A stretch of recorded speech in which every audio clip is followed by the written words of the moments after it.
Hello everyone, this is Just a Dad. Today I'm going to do an unboxing on this XLR handle mount. So this has a hot shoe mount. There's a little cover here. Be very careful. This is how you're going to mount it to a camera. I mount mine to my FX30 camera. But let's go over all the different dimensions and the switches. Here's a close-up. There's a little window you lift up here.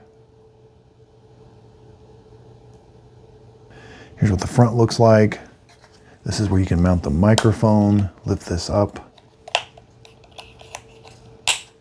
We do have 3 inputs. So there's one input is behind this. Let's zoom in on it.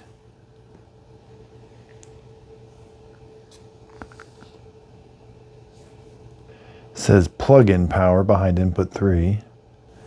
Now we have input 1 XLR, input 2 XLR.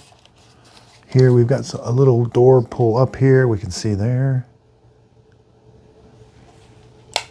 And then we have a micro USB down on the bottom here. And some wire clamps. So here I've got an FX30 Sony camera. You're going to slide this on and then you're going to screw these screws down. There's some screw holes here. So just slide it on. And then you carefully screw these in. It makes a nice handle. And you can put your microphone, your XLR cable. Yeah, this is a really nice. I hope this unboxing video helped. Thanks everybody for watching.